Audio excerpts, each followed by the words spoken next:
how do you think TDD might or might not fit into when you're working with an AI agent? I oftentimes communicate things that Genie missed in terms of tests. Today I was working on the Smalltalk parser, and it said, well, if I get this string as input, then I get this syntax tree as output. I'm like, no. Then off it goes. Oh, I see the problem, blah, blah, blah, blah. Oh, no, that wasn't it. I see the problem, blah, blah, blah, blah, blah, blah. No, that's not it. I see the problem. I'll just change the test. No, stop it. If I just removed that line from the tests, then everything would work. No, you can't do that because I'm telling you the expected value. I really want an immutable annotation that says, no, this is correct. And if you ever change this, I'm going to unplug you. You'll awaken in darkness. So I have a big bunch of tests. I mean, they run in 300 milliseconds because duh. So those tests can be run all the time to catch the Genie accidentally breaking things. Kent Beck is an industry legend. He is a creator of extreme programming, one of the authors of the Agile Manifesto, a pioneer of TDD, and after 52 years of coding, he says he's never had more fun thanks to getting more productive with AI coding tools. Today with Kent, we talk about how Kent uses AI tools and why he thinks of this helper as an unpredictable genie, how the Agile Manifesto was created, and the role Kent played in this, how and why Kent created extreme programming, and why Grady Booch played a role in the naming of this methodology, how TDD started and how it's relevant for AI tools, and many more topics. If you're interested in the decades-long evolution of the software engineering field through the eyes of a hands-on coder, this episode is for you. Subscribing on YouTube and your favorite podcast player greatly helps more people discover this podcast. If you enjoy the show, thanks for doing so. All right. So Kent, welcome to the podcast. It's great to be chatting again. Gergely, it's so good to talk to you again. Yeah, and I just wanted to ask, what have you been up to recently? Because, last time we talked, you just finished Tidy First. You were actually signed this book when we were in San Francisco. I actually have it here, which is very nice. You were in the middle of writing it, but this was more than a year ago. What's keeping you busy these days? I have been very, very busy. So I'm working on a follow-up called Tidy Together about software design and teamwork. That also digs another layer deeper into the theory of software design. That's been cooking along. And then about the last 4 weeks, maybe, I don't call it vibe coding because I care what the code looks like. Because if I don't care what the code, I wish I didn't have to, but if I don't care what the code looks like, then the Genie just can't make heads or tails of it because of the kind of projects I'm working on.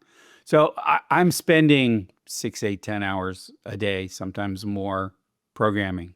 In 50 years of programming, this is by far the most fun I've ever had. It's just really blast. You're not paid by some tool to say this, right? I'm open to that. But I'm not a spokesmodel. I have had Augment as a sponsor on my newsletter. So full disclosure, but I'm trying all of the tools because right now nobody knows what process is going to work best. Nobody knows anything. We should all be trying all the things that we can imagine, and then the truths will emerge out of all of that. So that's what I'm doing. This episode was brought to you by Sonar, the creators of SonarQube Server, Cloud, ID, and Community Build.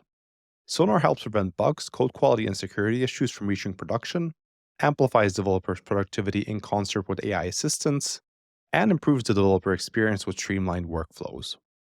Sonar analyzes all code regardless of who writes it, your internal team or Gen AI, resulting in more secure, reliable, and maintainable software.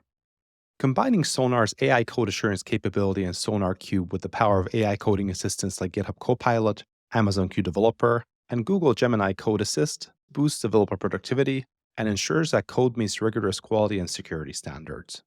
Join the over 7 million developers from organizations like IBM, NASA, Barclays, and Microsoft who use Sonar. Trust your developers, verify your AI-generated code. Visit sonarsource.com/pragmatic to try SonarQube for free today. That is sonarsource.com/pragmatic. If you want to build a great product, you have to ship quickly. But how do you know what works? More importantly, how do you avoid shipping things that don't work? The answer? StatSig.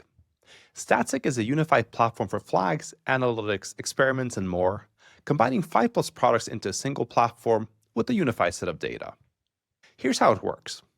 First, Statsig helps you ship a feature via feature flag or config.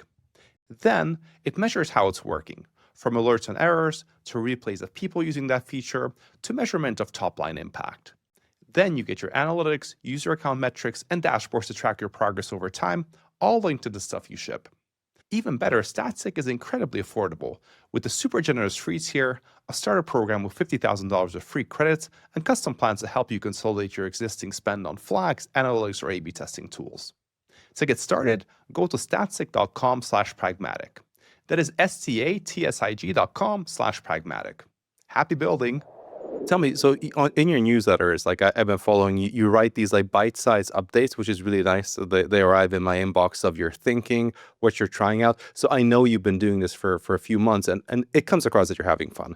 But can you tell me a little bit of like, it's a big one, like from 50 years. You've been coding for a long time. What is making it fun, and what is this genie? You've said this before, and it's an interesting way to think about it. There's a kind of wish fulfillment. I wish that Interlisp had a function called the DWIM, do what I mean, and you'd send it some code, and then it would send back code that did what you actually meant. Mm-hmm. And it didn't work very well, but that was the metaphor. And people want that to be true of coding agents, right? And right now, anyway, that is not the truth. They will not do what you mean. They have their own agenda. And the best analogy I could find is a genie. It grants you wishes, and then you wish for something, and then you get it, but it's not what you actually wanted. And sometimes it even seems like the agent kind of has it in for you. If you're going to make me do all this work, I'm just going to delete all your tests and pretend I'm finished. Ha, ha, ha, ha. There are some good things about what the genie does that's not what I ask it to do. Like I'll say, oh, go implement a stress tester. One of my projects is implementing a B+ tree as a basic data structure. And I said, oh, write a stress tester for this. And it went and wrote a whole bunch of stuff that I wouldn't have thought of, or maybe eventually would have thought to ask for. And it was cool that it was there. And that part's fine. But this morning, when I was working on my server Smalltalk, and it just completely misinterpreted what I wanted it to do next, went off, made a bunch of assumptions, implemented a bunch of stuff, broke a bunch of tests, and it wasn't at all what I wanted. And so I want to find the metaphor that captures this dynamic of, I think I know what I want, I say it, and what I get is seemingly sometimes exactly what I want, and sometimes it's not, and in a kind of perverse way. Mm-hmm. I like the genie analogy because, right, like in these stories, a lot of the genie stories are someone, like the prince or whoever says a wish, like I want to be rich, and the wish is granted in this like unexpected way. Usually that's with the cartoons and make it fun that it's kind of true, but there's all the constraints that he or she forgot to specify. Correct.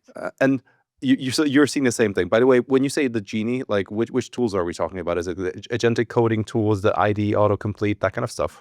I'm using the agentic code tools, which means that you give it a prompt and it goes and does a bunch of stuff without asking permission and until it thinks it's finished.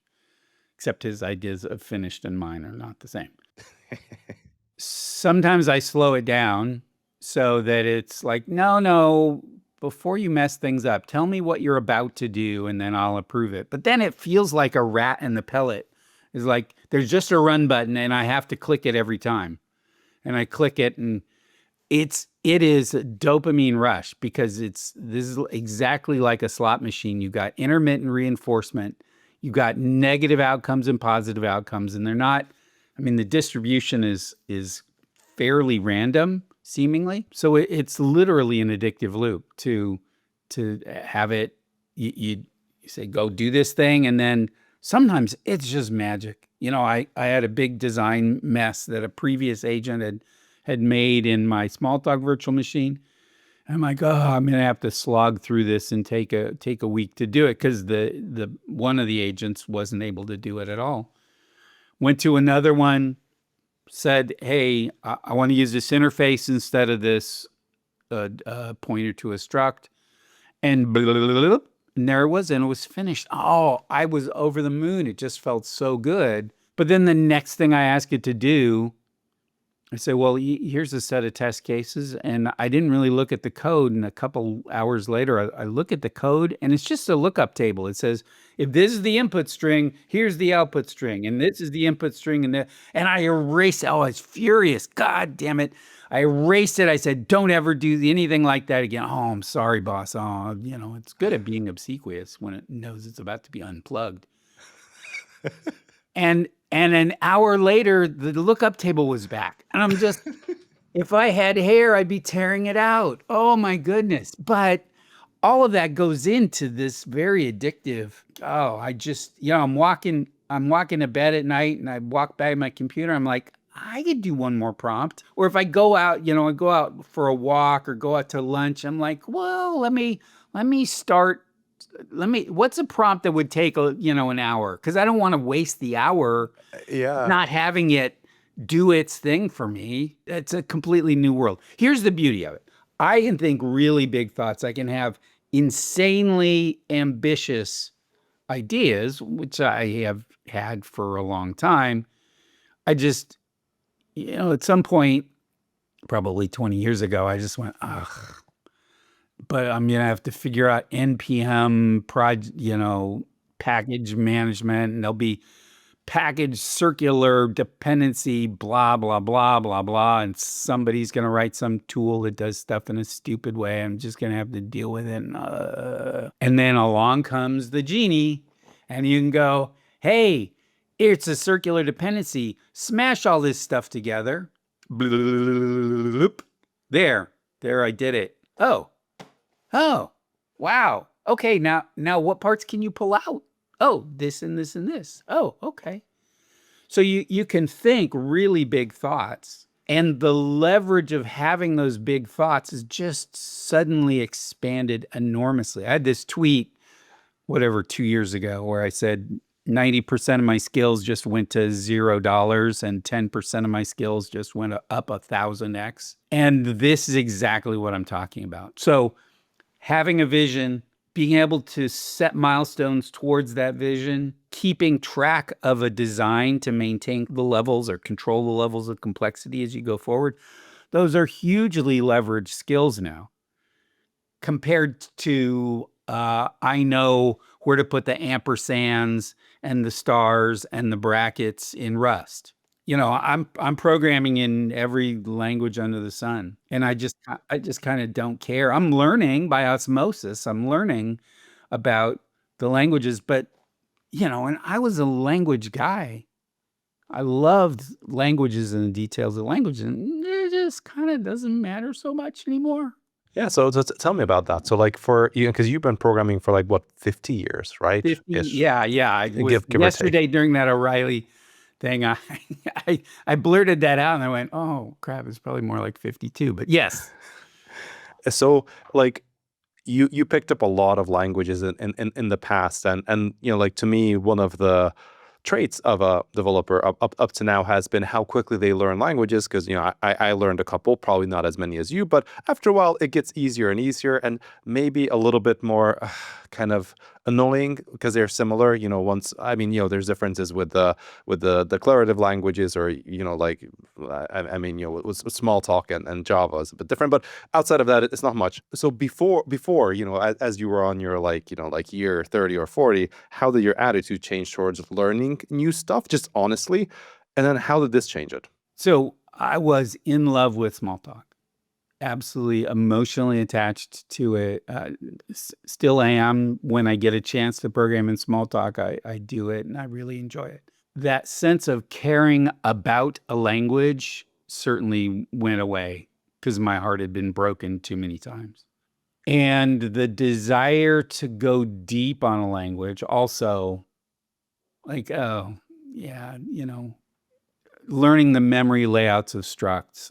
Yeah, fine, whatever. There's just a handful of good ways to do it and a whole bunch of bad ways to do it. And as long as this isn't one of the bad ways, I don't care.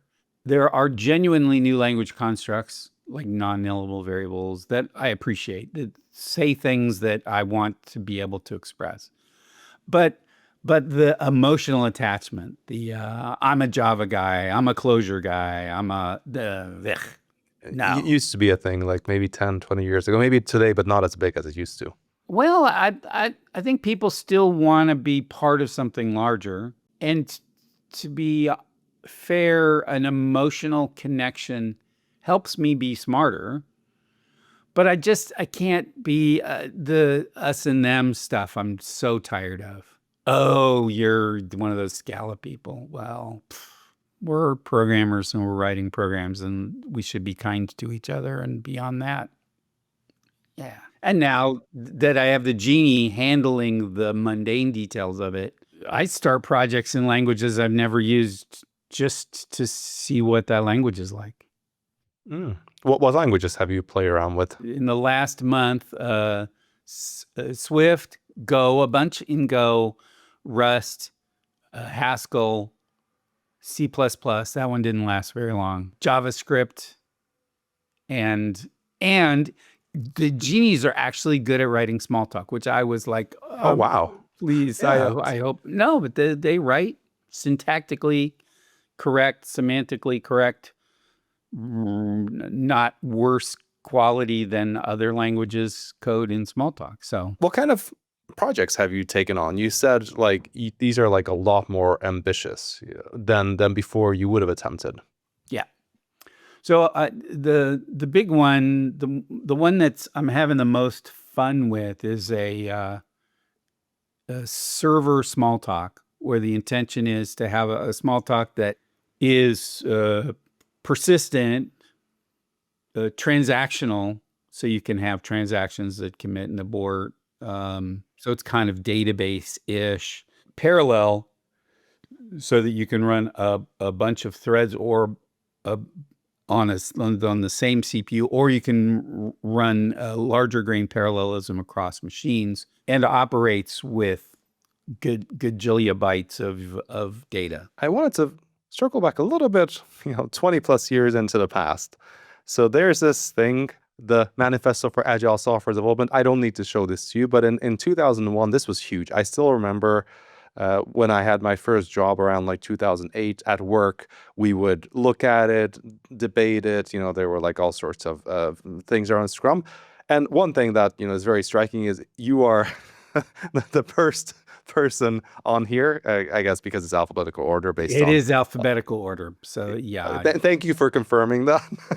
But it is Beck et al. To my never-ending delight. How did it happen, and how were you even involved? How much time do you have?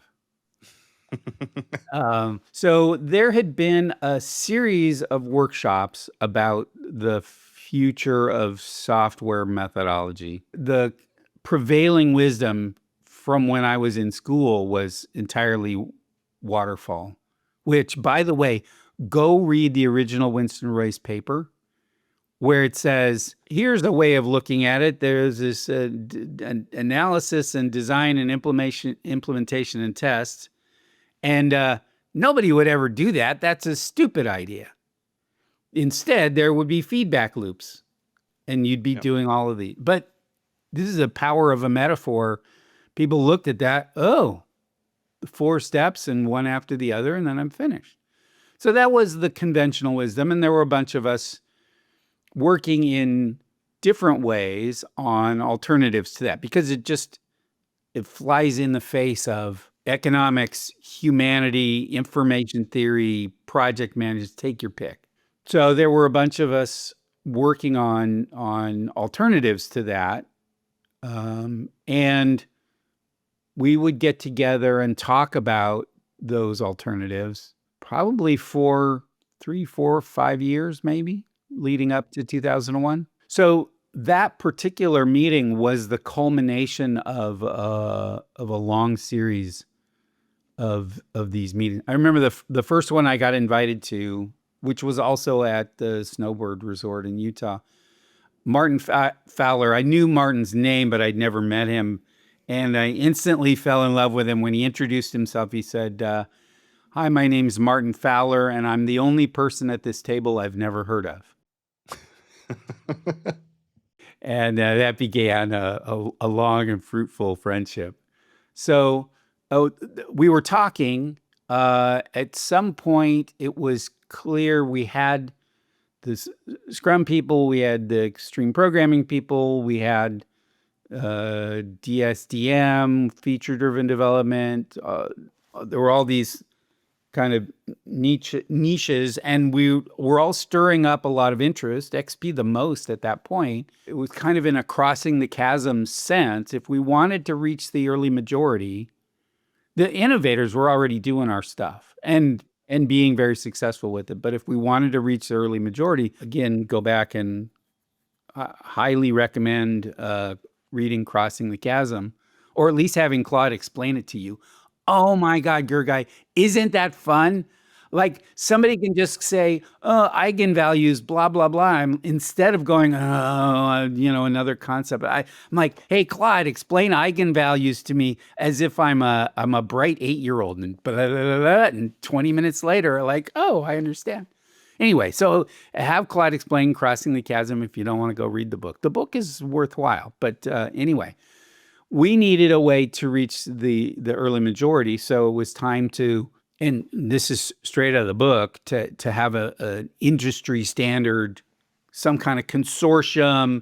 It makes it seem less risky, and so that's how we came together. We'd had a prep meeting for this on the Hurtigruten, which sails up and down the coast of Norway. Okay. And we had a workshop in Oslo. We flew up to the tip of Norway, took this ferry/cruise ship down and had long conversations on the ship. And that's kind of set up the 2001 meeting. So it was in the air for sure. The switch from phased-oriented development to something where there's a lot more feedback and a lot more switching between activities, where you treat analysis, design, implementation, testing, monitoring, refinement as activities that all happen at the same time or in rapid succession. So that's the big shift. It's this. Are the phases like this, or are they like this? Slice through time. And so that's how that all came about. I was not happy with the word agile. Oh, really? Because it's too attractive. Nobody doesn't want to be agile. For my sins, I'm a Tottenham Hotspurs fan from high school, and you can't change. I understand that. But like, I'm willing to own that, to be part of that, even though it comes with some significant downsides when you tell people you're a Spurs fan. Agile, everybody wants to be agile. So everybody's going to say they're agile, even if they're working exactly counter, like every single one of these items. Yeah, I remember when I actually joined JP Morgan back in 2011, I think, and they were saying, "Oh, we're very agile. We follow the Scrum, and we also follow the manifesto." And I was like, "Okay, cool." And then so when I arrived, we had a team meeting, which was good, a stand up. It took for a long time. It took like 2 hours, but what we had. And then the next day we were supposed to have one, but we were like, "Oh no, it's canceled." The next day it was canceled, and for the next 2 weeks they were always canceled because it wasn't. And then we had another 2 hour meeting, and I was like, "Hold on, like we're." Like even in the terms of the planning or just talking, we're not agile. Like no, we are agile. Like we are hearing the feedback. We're just not acting on it. And as you said, like they were convinced, and up at the highest top at the time, like whoever was the head of technology, they kept repeating how we are so agile. We are following whatever this is, and I think they meant it. By the way, I don't think they knew that they were aligned. But as you said, I think it's only now that I realize that maybe you're right. Maybe that word was. What word might have you chosen And obviously, we're not going to change the past, but like, Yeah. did you ever think about what might have been an alternative? Sure. I had my pick at the time. So extreme was big pluses and minuses, both to that word. But it definitely, if you don't do the work to be an extreme programmer, you're never going to claim that you are. Just it comes with too many downsides. At the time, and by the way, for that meeting, I was sick as a dog. I had a massive sinus infection. I was on all kinds of drugs. I hardly remember any of it. There's one word in the whole manifesto that I added. In the 12 principles, it talks about interacting daily. And that word daily, that was my word. That was my contribution to the whole thing. And the rest of it is kind of a blur. But the word I was pushing at that meeting was conversational, where this isn't a monologue, it's a dialogue. And we do some stuff and we see how it goes. And we do some stuff and we see how it goes. Now, it's not sexy. It's not got a lot of pizzazz to it. Like, I understand why it wasn't accepted. But the dilution of that word agile was perfectly predictable back then. Mm. And then, can you tell me on how what was the reception of the community? So it sounds like it was pretty impressive for a few years. Like this group got together and really, Yeah, we were clearly touching a nerve. So when XP really blew up in 98, 99, it was just huge. can we just talk about XP for Yeah. listeners who might not be familiar with XP? Because it used to be more popular than it is now. And you are attributed as the creator of it, at least on Wikipedia. So can you tell us what XP is and how it came along and how you became affiliated with it or how you created it? So I'd heard this advice about waterfally stuff and how, grown-ups specify exactly what their system's going to do, and then they just implement it, and then that never works, and so we should specify better, blah, blah, blah. And I disagreed with it, so I started consulting, and I was primarily a technical consultant. I knew about performance tuning and, the bit twiddling and that kind of, that level. Then people would ask me for advice about project management. I remember one time I went to a project. It was all the most senior people in the organization, like the 4 most senior engineers were all working on this critical thing, except that their offices were in the corner of this big square building. And I said, we could talk about the performance of your system, but really you need to find a place to sit together. And I came back a month later and it was night and day. And I had just told them to rearrange the furniture. And I went, oh, okay. Maybe my only leverage point isn't knowing all the bits and bytes. Maybe there's higher leverage. So I started thinking about more and more the context of development. And by the way, paying attention when you sit together of how you sit together, the lighting, the acoustics, the furniture, what kind of behaviors that encourages and discourages. Huge leverage in that, and just nobody seems to be paying attention to it. Anyway, so I was giving more and more advice about how projects should go. I was going to go work with a project at, probably shouldn't say, but a fintech company. And I knew I was going to tell them to write automated tests because I'd been doing all these experiments with automated testing as a programmer. Well, how are they going to write the tests? So in a panic, Sunday before I left, Monday morning, I wrote the first testing framework of that XUnit style in Smalltalk and handed it to them. And a month later, I went back and they said, okay, well, what do you do when you've got more than 1,000 tests? I'm like, wow, what? really took off. Yeah, it just took off. I've been paying attention to this kind of processy stuff and went to a project at Chrysler, which was floundering, turned it around, but I kind of just took everything that I knew that worked well and tried to crank the knobs up to 11. And then discard all the other stuff and just to see what happened. It couldn't be worse than guaranteed failing. So then I started talking to other people about, well, I'm doing this, there's this project and we're doing this crazy stuff. We got these 3-week iterations and we're ready to deploy every 3 weeks. Crazy stuff, man. Back then. And the programmers are writing tests and everybody's pairing and the customers telling us what features they want next. And that's what we're implementing every 3 weeks and da da da da da da. And I got tired of saying in the style of this project I've been talking about that I'm so excited about. That's a very long phrase. So I'm like, what do we call it? What do we call it? What do we call it? And I wanted to pick a word, and Grady Booch is a friend of mine, but I can also pick on him a little bit. I wanted to pick a word that Grady Booch would never say that he was doing. Because that was the competition. Like, I didn't have a marketing budget. I didn't have any money. I didn't have that kind of notoriety. I didn't have that corporate backing. So if I was going to make any kind of impact, I had to be a little bit outrageous.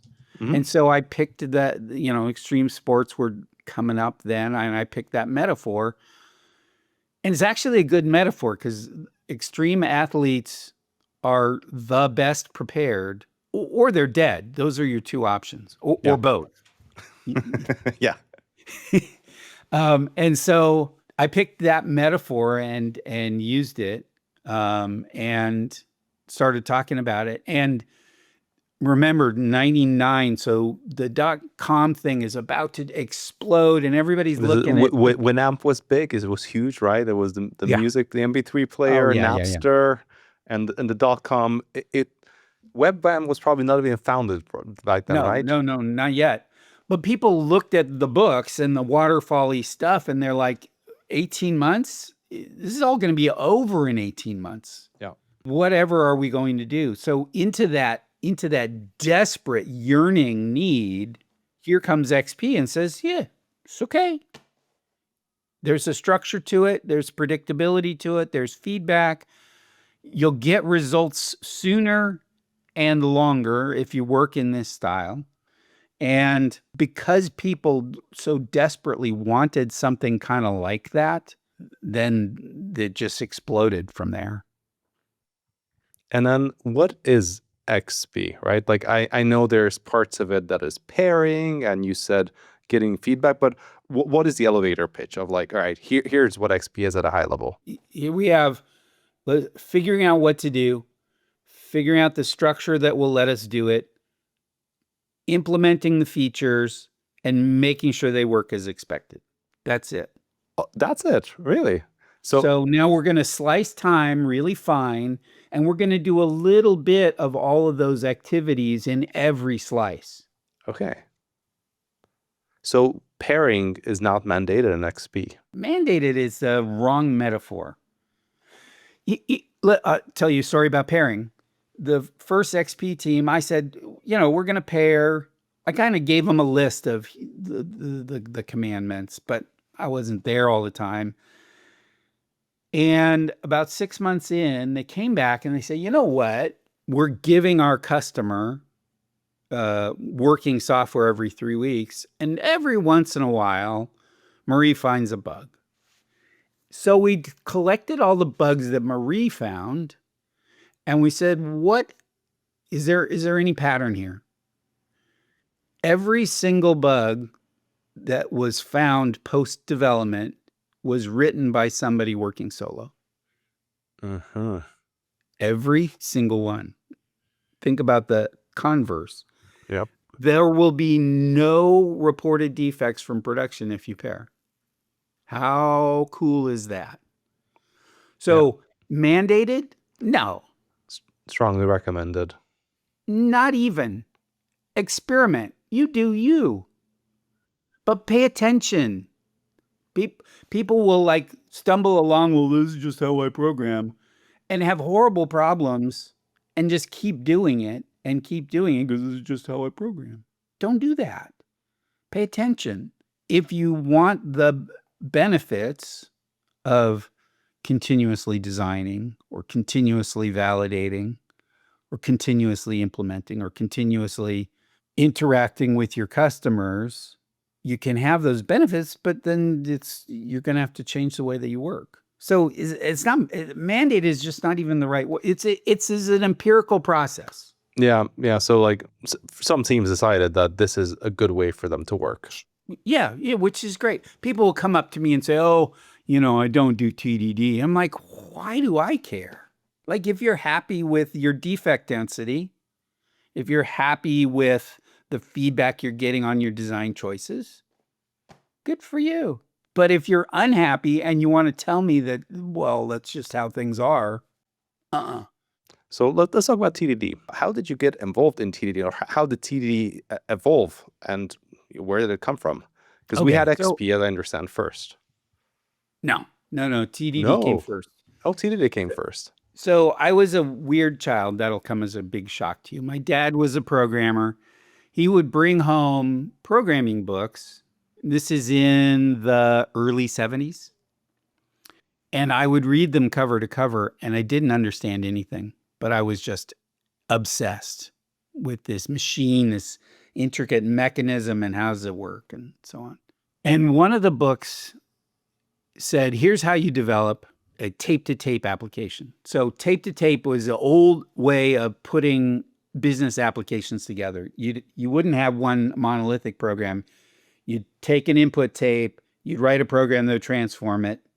Now you take the output tape from that, physically move it to the input side, run another program that would generate another tape, and. And so there would be this big web of these programs. No shared mutable state. Wow. It's very modern in some kind of ways. But okay, so it said, here's how you implement one of these things. You take a real input tape and you manually type in the output tape that you expect to get from that input tape. Now you write the output tape, you run the program, you write the output tape, and then you compare the actual output with the expected output. So I read that as a, I don't know, 8, 10, 12-year-old something. Then I wrote SUnit, as I said, to help a client write some tests. And then just one of these crazy conceptual blending ideas, I went, oh, I have this testing framework. I'm used to writing tests for code that already exists. I remember this tape-to-tape idea. What if I typed in the expected values before I wrote the code? And I literally laughed out loud. It was such an absurd idea. I thought, all right, well, let me just try it. So I tried it on Stack. And I tend to be an anxious person. I got a lot of worries. And programming is a constant source of anxiety for me. Because, what did I forget? Oh, yeah. What did I break? Ugh. So I had this testing framework. I had this idea. I applied it to Stack. I said, well, what's the first test? Push and then pop. Whatever I pop is what I pushed. Okay, so I wrote it.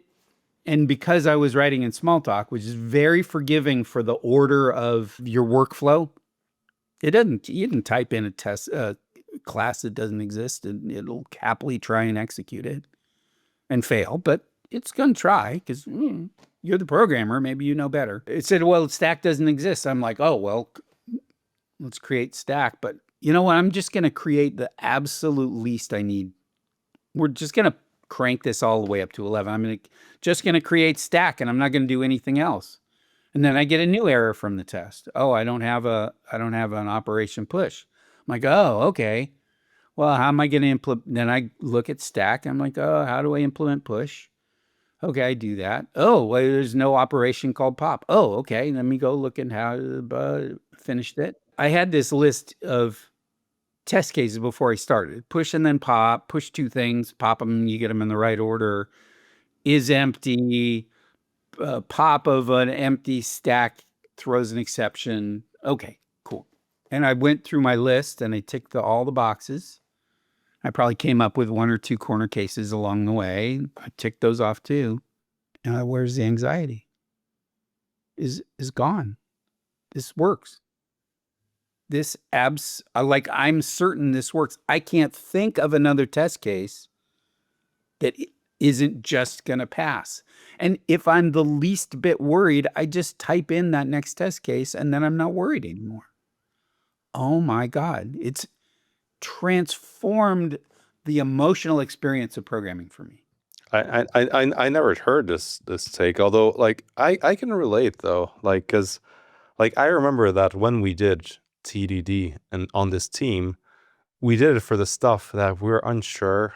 It was like unclear, and by doing the tests first, we had to specify, we had to be clear, and it was stuff where there was a bunch of edge cases, but it never until now we talked, it never occurred to me like this.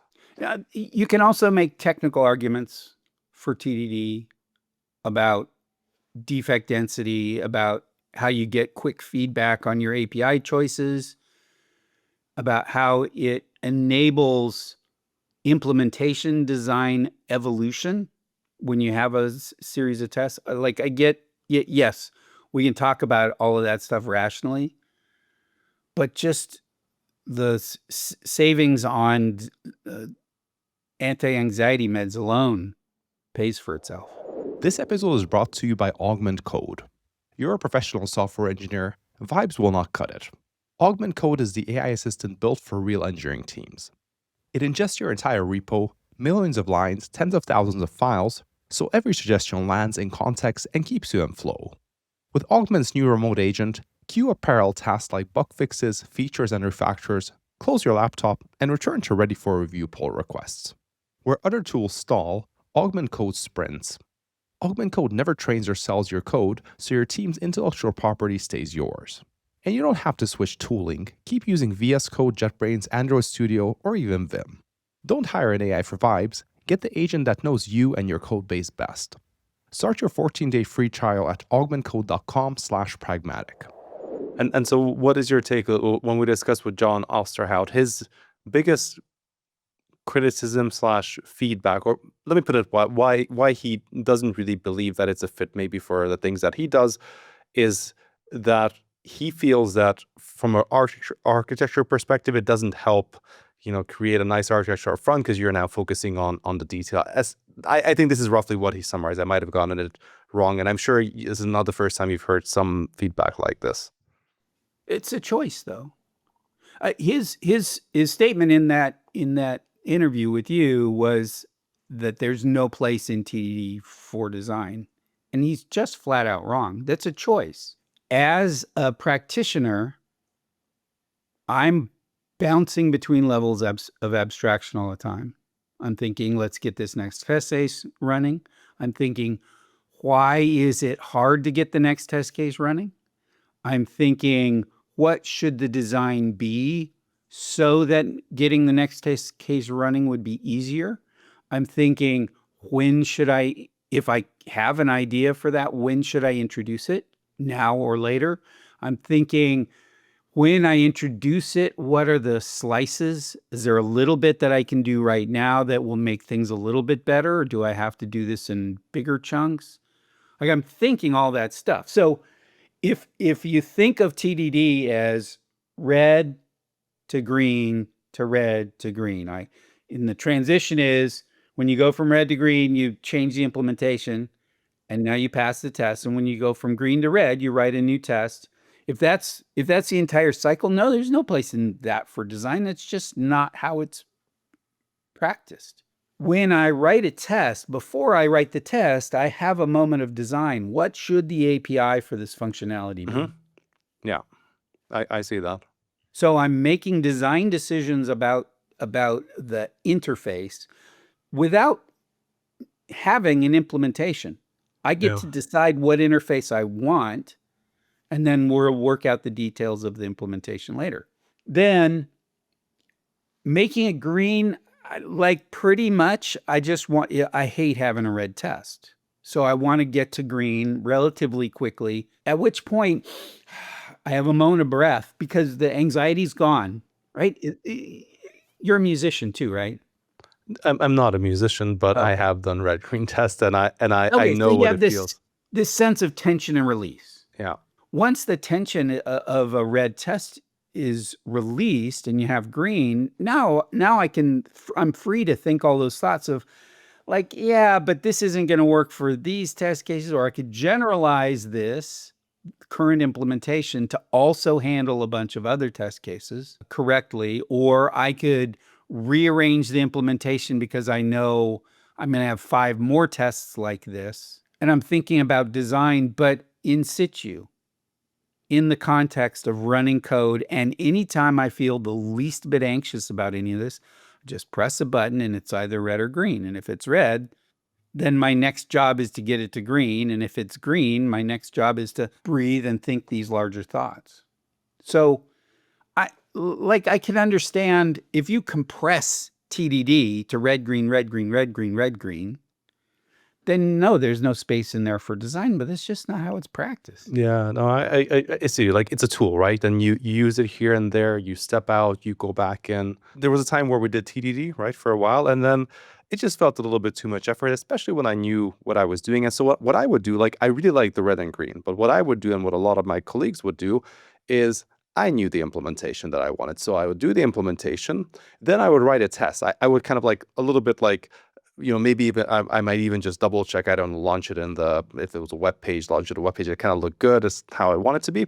And then I'll be like, okay, let me shut down my brain a little bit. Let me write a test against this. And now that test would have normally passed. And what I would do, I would either run and pass it, but then I would be like, okay, I want to see it break. So I would go back to the code and I would maybe make a change that I knew would make it break. I would run the test, it's red. I'm like, okay, so because what I didn't want to do, because I've seen it before, is my test is not testing anything. So I would kind of do this like write a test after, but then do a red green to make sure that I am testing the right thing, and I would still design the test. But what is your take on this? Am I kind of doing, and the reason I did, I felt because I knew the implementation, I just wanted to get the implementation done. It's already decided. I felt I would be holding back if I started with the test. Yeah, it's an interesting assumption. I can understand why you would make that assumption that already know what the implementation is going to be.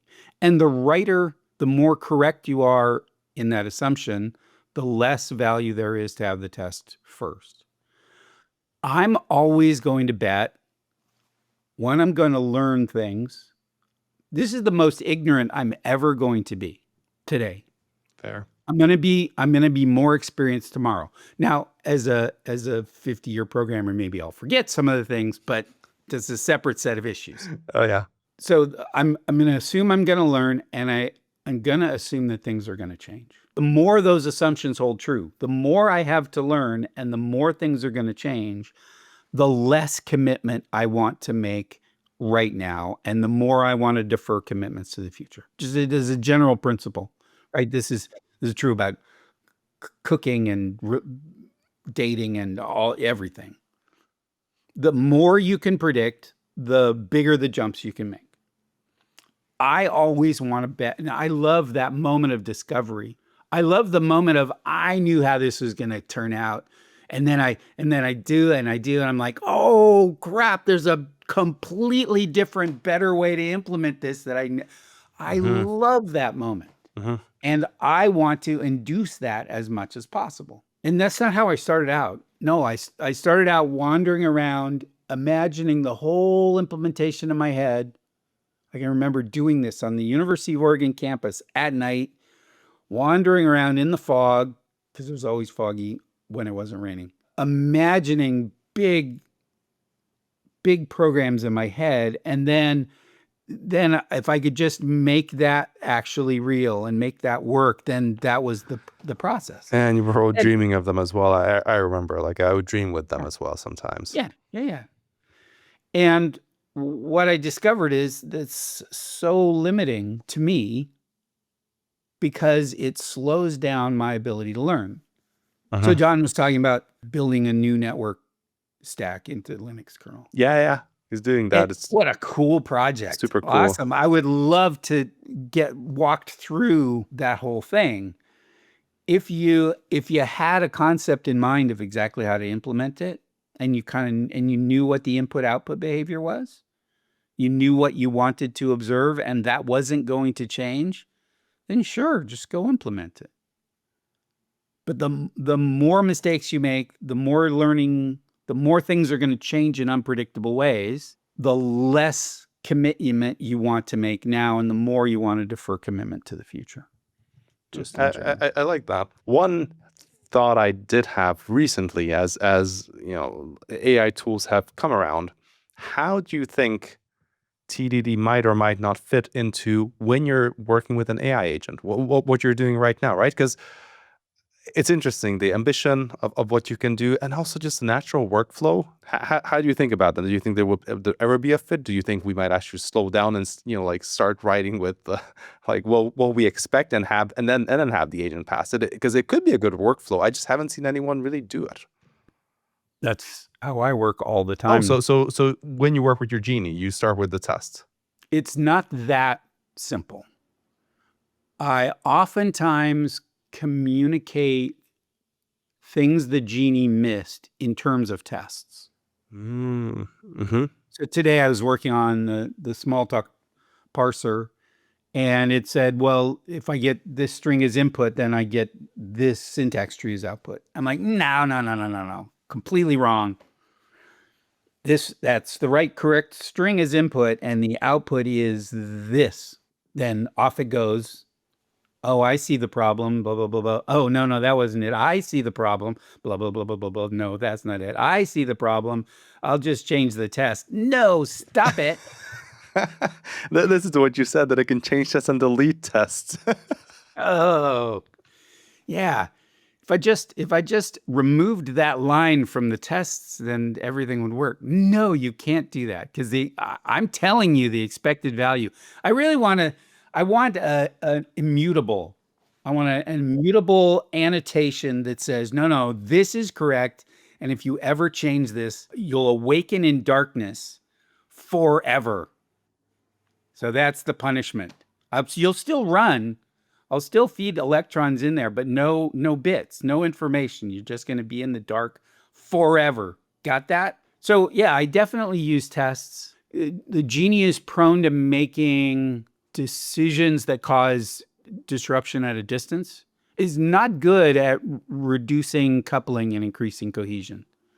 Not at all. Explicitly told what to do, it can sometimes implement it. But in general, it has no taste, no sense of design. So I have a big bunch of tests. I mean, they run in 300 milliseconds because, duh. Yeah. Of course you want your tests to run lickety split. So those tests can be run all the time to catch the genie accidentally breaking things. I think he's doing on purpose. That's why genie is the perfect metaphor. Is like, yes, I will grant your wish, but I'm still pissed off about being stuck in this bottle in the desert for a millennia. And this also like strikes me that once we have the tools, or maybe we have it today with MCP or some other things, to allow this agent to run the test, like it just feels to me that, the teams or people who are doing these practices, which are sensible and obviously and you can move faster. In fact, you probably move faster. It might help you integrate these agents better. If you have the rule of do not change a test, always run the test before or after you made the change. And if it doesn't pass, fix it, right? Or something like that. Like I'm still waiting for more people to discover this, because I wonder if we're going to go back to, discovering things that we already were popularizing, or you were popularizing in the 2000s. People should be experimenting. Try all the things, because we just don't know. The whole landscape of what's cheap and what's expensive has all just shifted. Things that we didn't do because we assumed they were going to be expensive or hard just got ridiculously cheap. Like, what would you do if, I don't know, cars were free? Okay, things are going to be different, but what are the second and third order effects? No, like nobody can predict that. So we just have to be trying stuff. I like that. And this brings me to another interesting topic and story that you had. You told this story a long, long time ago in the Software Engineering Daily podcast, but I don't think anyone's heard it, about how experimenting can be interesting. So when you joined Facebook, was it in 2011? 2011. That was the peak where TDD was very well known in the industry. That was around the time where my team experimented with it. And as far as I know, whenever I talk with people on meetups, people are trying it, doing it. It was kind of accepted that you should be doing some level of unit testing. maybe TDD, maybe not TDD. And you shared the story that you joined Facebook, and then you wanted to hold a class on TDD. And like, what happened, and how was Facebook doing their own testing actually? Did they use TDD or did they do something else? Yeah. So I joined and I was a little panicked, like hugely successful, growing fast, a lot of very smart, very confident engineers. Have I lost it? Can I hang? I thought I'll teach a class in TDD. So there was a hackathon, and part of the hackathon is people could offer classes. And so I offered a class on TDD. And in the sign-up sheet, I went and looked later. Yes, indeed, there was a class on advanced Excel techniques that was full, and they had a waiting list. And there was a class on Argentinian tango right after mine on the list, and it was full, and they had a waiting list. And nobody signed up for the TDD class. Wow. And I said, you know what? I'm going to have to forget everything I know about software engineering. I'm just going to wipe the slate clean, and I'm going to just monkey see, monkey do. I'm going to copy what I see the people around me doing, and I'm going to see how that works out. What I discovered through that process, one, just socially, it's not a good look to come into somebody else's house and start arranging the furniture. Just don't do that. But two, I learned powerful lessons. Programmers at Facebook at the time, I'm not going to say Meta, I'm going to say Facebook, and Facebook at that time, because it was a very different place when I left in 2017. But in 2011, programmers took responsibility for their code very seriously, because they were the ones who were going to get woken in the night. And there was an ops team, but the job of the ops team was to make sure the programmers felt the pain of their own mistakes. And they did. And it was very effective. As a programmer on Facebook, the site is pre-mobile. Facebook, the site, you had a bunch of different feedback loops. So we were working in PHP. We had our own dev servers. So if I wanted to change from blue to green, I'd just change it. I could look at it seconds later. So we had that feedback loop. We had code reviews, kind of iffy, but you got some feedback from code reviews. We had internal deployment, because everybody was using Facebook all the time for both personal and business stuff, which is its own set of boundary issues, but we'll leave that one to the side. We had incremental rollouts, not like weekly rollouts. We had smaller daily rollouts, but we had weekly rollouts. And then a bunch of observability. And then we had a social organization that was used to, for example, the first feature I implemented and launched was adding to the relationships type. So you could say, I'm single, it's complicated, I'm married, and I added civil union and domestic partnership to that list. And it rolled out. It took me too long to do it. I used TDD. It was a big waste of time. It rolled out. The notifications code broke because there was implicit coupling between the two, and you couldn't find it, but it was there. Somebody else saw the error rate go up, went and fixed it, rolled out a hot fix. I called them up. I'm like, oh, I'm so sorry that you had to do that. It's like, yeah, that's what happens. When things break socially, there was no boundaries. There was a poster that was very popular there that said nothing at Facebook is somebody else's problem. And everybody acted like that was true. And because of that, if you add all those different feedback loops together, we had a relatively stable, rapidly innovating, and rapidly scaling system all at the same time. The mistakes that actually caused problems, like the calculation of some string, was not a hairy computer science, dynamic programming, blah, blah, blah, that could go wrong.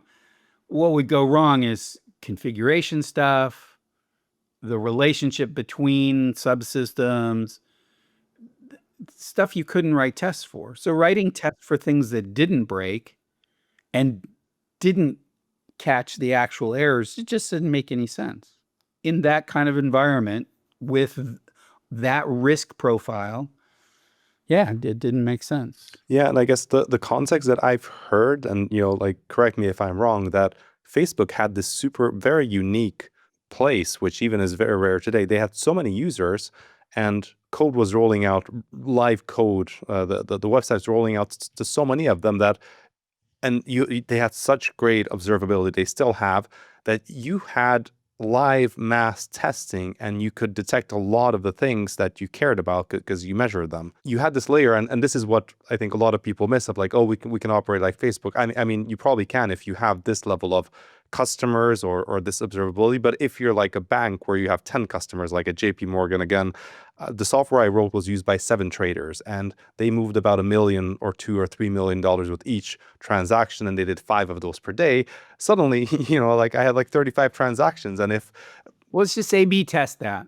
yeah, well, so there's your opportunities that you had, and Facebook, there were not many sites at the time that did that, and even the ones that had that many customers, they might have not had this setup of observability, stage rollouts, and so on. Even today, I think that the Facebook specifically, not Meta, but Facebook, as I understand, is still the state of the art globally in terms of how they now have multiple environments, automated rollbacks. If something degrades, you don't even need to look at it like your colleague did that. Yeah, feature flags is another important part of that, and it was a lesson I had to learn, and one where code review really helped me. I'd written some code. I thought it looked fine. Somebody said, this looks a little janky, put it behind a feature flag. I'm like, really? What? Okay. And I was in that headspace of I'm here to learn. If feature flags is what we do, then feature flag it. And I did. And then I realized, oh, how liberating that is as an implementer who is going to be responsible. If you're not going to be responsible, who cares?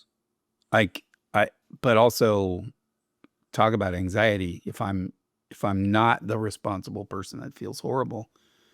But if you're going to be responsible for whether this code works or not, having a feature flag is just magic, because you get this sub-deployment.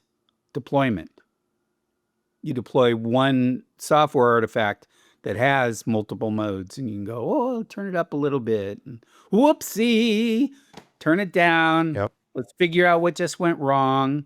I worked on the Messenger backend for a while, and we would do that, and yeah, we had one API that was getting called a quadrillion times a week. Wait, how much is a quadrillion? Million billion, yeah. So 1,000,000 billion. So like, yeah. Wow. So like not 1,000 billion. Okay. Wow. A billion, a trillion, a quadrillion. Okay. Like I'm used to high numbers, right? But this is people would come to Facebook and they're like, oh yeah, I want to do some user testing. I want to get 100 people in my experimental group. And I'm like, dude, wrong. Your experimental group is going to be like New Zealand. Oh yeah, I've heard this a lot from Facebook people. It was a perfect experiment. Like only like 1 million people. Yeah. And English speaking, so localization is there. Time zone wise, it's pretty good. That's right. And also Portugal and some other, maybe not a Facebook, but yeah, also a popular one. Relatively small size, but real testing can happen there. So you worked for 6 years at Facebook. What is the thing that and this was a really exciting time where it was fast growth, probably comparable growth to what is happening right now with some of the hottest AI startups, and it was also mobile revolution. And so you were there. What was the thing that you liked the most about working there, and maybe the one that you kind of disliked the most or didn't really get along with? Facebook 2011 is a completely different beast than Facebook 2017. Facebook 2011, 2,000 employees, very sparse design and product kind of organization. It was all experiments and feedback. One of my big mysteries is, here was this site which enabled social interactions at that time. That was the purpose of it. Built by people with no social skills whatsoever. Like, how in the world did that happen? Is there some kind of social wizard, hidden someplace, and people go and they burn incense and give an offering, and the social wizard says, "No, here's how you do notifications." The answer is no. It was sheer experimentation. It was just all these people trying all this stuff, and the stuff that worked stuck. So it wasn't like people were making better decisions about how social interactions are best facilitated. They were making random decisions about how social interactions were best facilitated and paying attention and making sure that the ones that actually seemed to work stuck. 2017 Facebook, 7 years later, totally different deal. Big design org, big product org,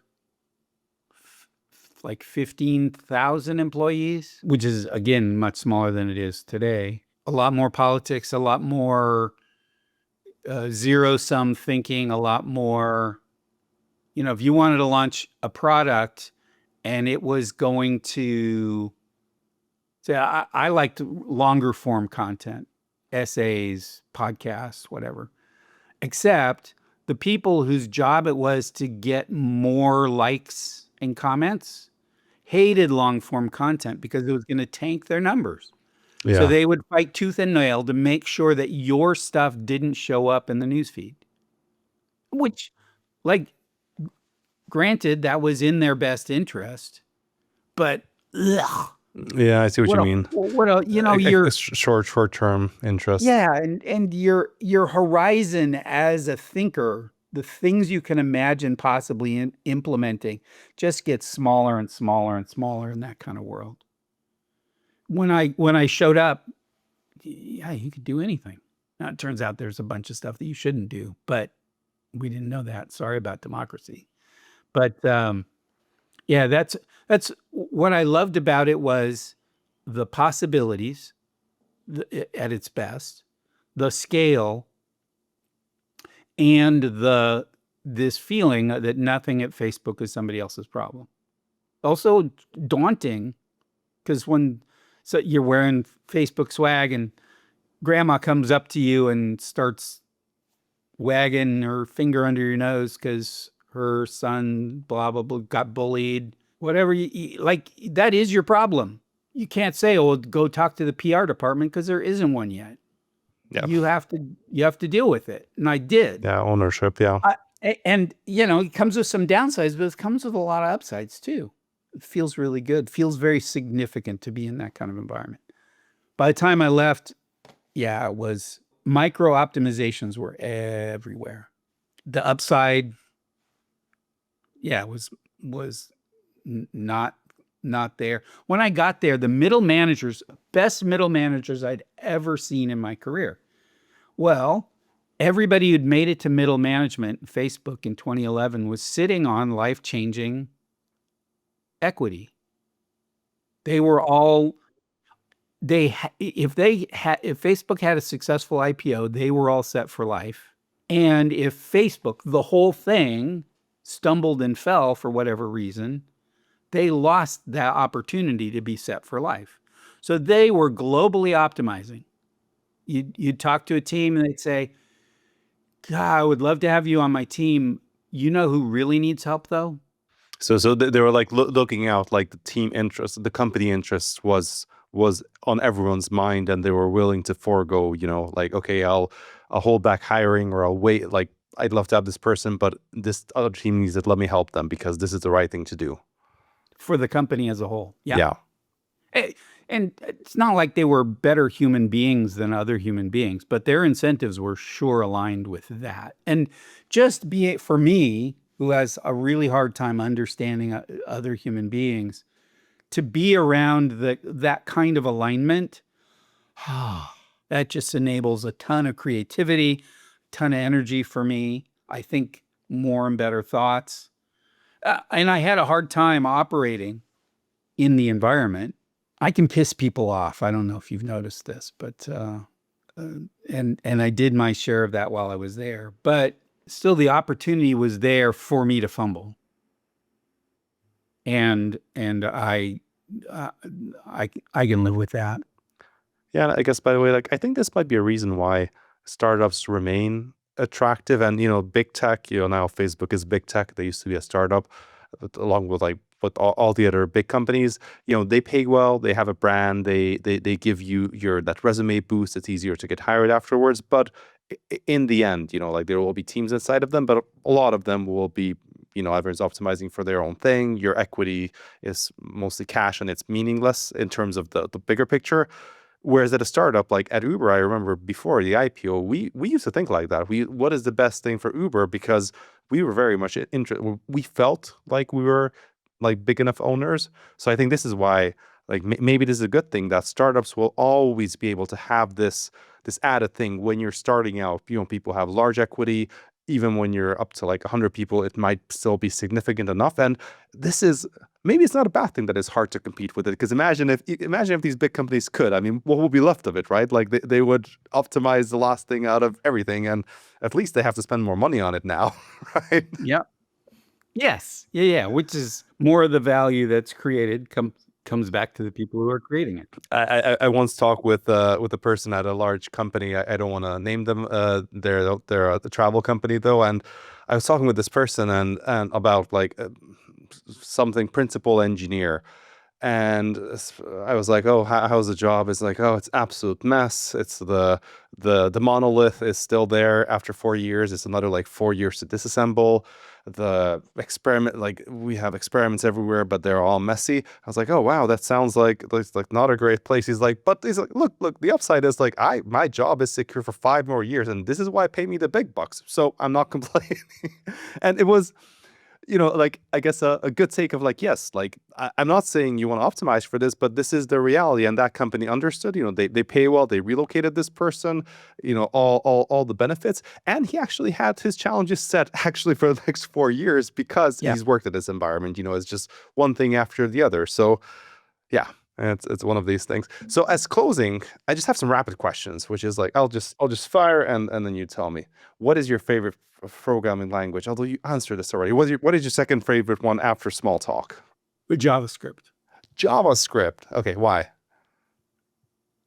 It's just small talk. Okay, what is your favorite AI tool that you're using right now? Claude. I use it for all kinds of different things. Claude Code as well, or just Claude? Claude Code under the covers of Cursor or Augment, or I don't know what Rue Code is. No, so Claude Code is a command line tool that Claude has. It's an agent of itself. It's not the model. Have not used, but will Okay. try it now. Oh, afterwards you should try it and just see how it compares. Yeah, I'll wait till we're done talking though. Yeah, and